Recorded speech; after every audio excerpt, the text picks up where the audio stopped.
In the previous episode, we visited the beautiful Miyajima. We enjoyed the succulent food that it has to offer, and we went to the top of the mountain for an incredible view.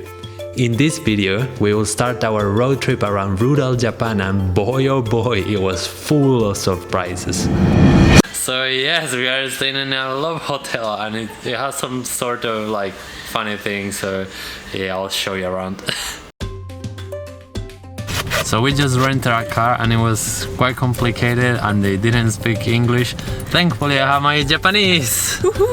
So now we are ready to start our adventures around Hiroshima. Oh, it was a video? Oh. She's basically Yukako's clone.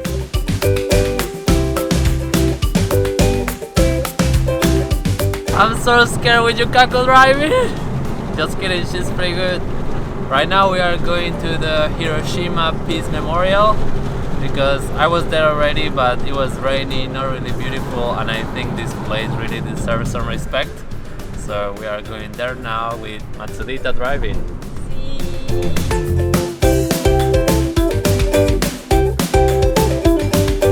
So we are here in the memorial, and thankfully it's a beautiful day, but most of it is under renovations. But basically the main thing is here we have a museum, we have beautiful parks, and we also have the only building standing after the bomb. I think it's really important to know our history so that we don't allow it to repeat again. And yeah, let's learn, let's see, and let's appreciate the historic moments that happened here in Hiroshima.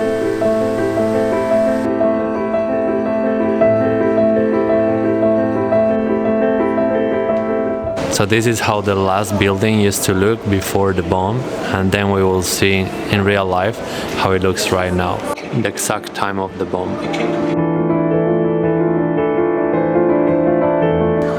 And this is how it looks after it.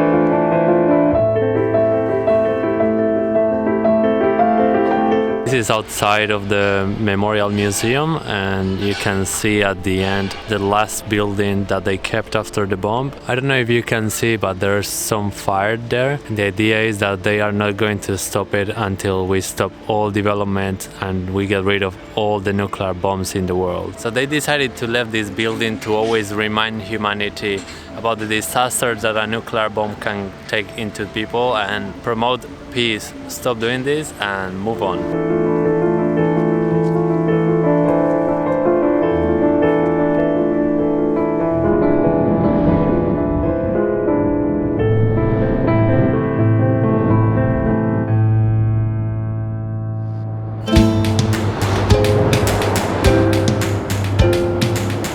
So after the memorial, we went a bit into the city to get some cash out and do stuff, but now we are going to get some Japanese barbecue, and I'm so hungry, I can't wait for it. It's all you can eat, so yummy yummy.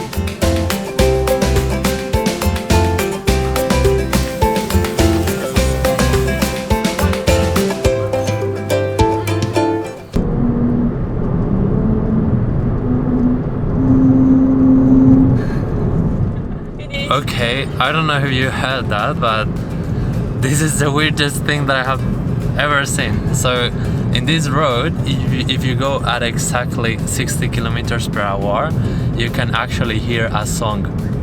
What? Only in Japan. Seriously, what the heck? At the moment we are going to Daisen Mountain, which is I think one of the biggest ones in Japan. They call it like the second Mount Fuji because it's really symmetrical, like Mount Fuji. So I'm really excited because the last time I was in Japan, I went to Mount Fuji and I saw nothing because it was completely foggy. So I'm looking forward to at least see the fake Mount Fuji.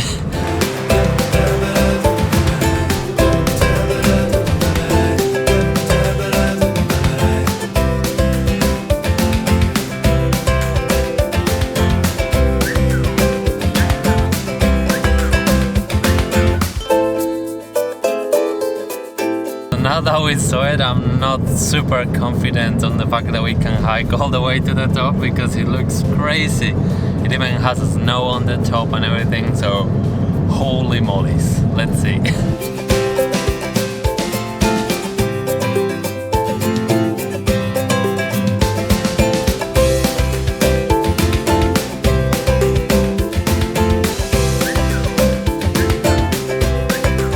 just got to the visitor center and holy moly, that thing back there is completely covered in snow. The other side doesn't have snow, so I don't know. We're gonna check where are the hiking trails and maybe we can climb a bit, I guess. So at the beginning of the trek there's this small house and there's an orange box. You need to take a form from there and write down that you are going up, what time and all this stuff. So if something bad happens to you, they can know you are up. So we are at the beginning of the track and there's some snow here already. But so all that you can see is more up, up, up and up again. How are you doing, mi amor? Good. Yeah? Yes. Nice.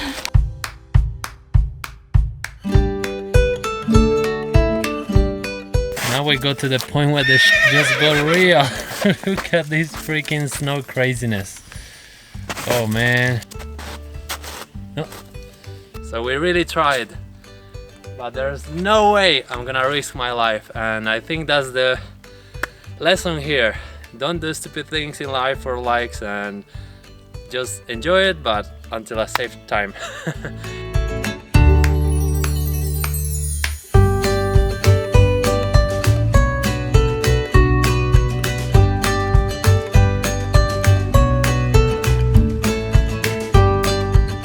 So near the mountain there are also two beautiful shrines. For one you need to pay, but the other one is completely free, and they have like this beautiful stone walk, and it's apparently one of the longest in Japan, so there's that.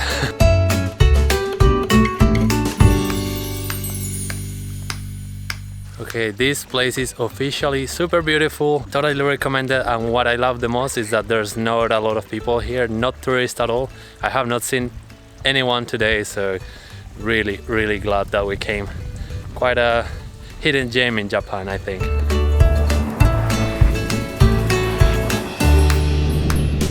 Okay, we need to talk. I literally just came off an onsen and I can tell you it's flipping awesome here. I loved it. I think it was really beautiful and the view is really nice. I'm like completely relaxed, and I also had I don't know what it, like these massage chairs. It was like so good and it's quite cheap. It's like 550 yen per person, and like, oh, so relaxing, really good, really respectful. It's my first time in an onsen, but I'm like super happy about it. I'm definitely trying again. Thank you, mi amor, for taking me here. You're welcome.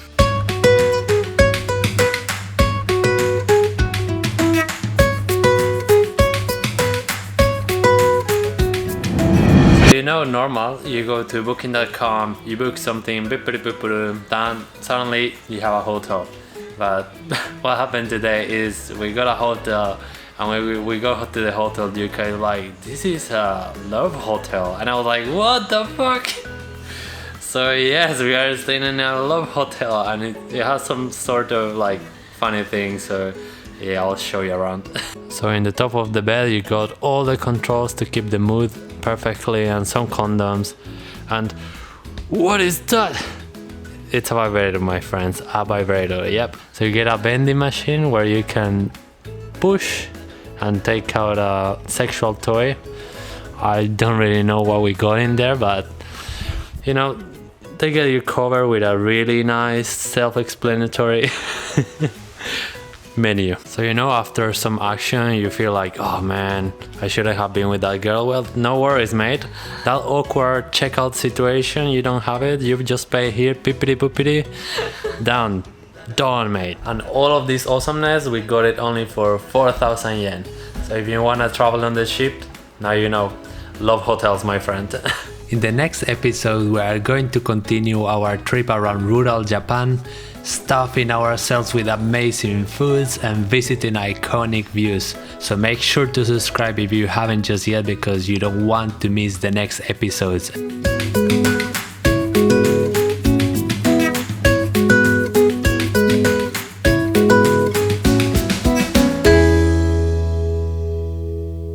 I feel like I wanna go to Toilet.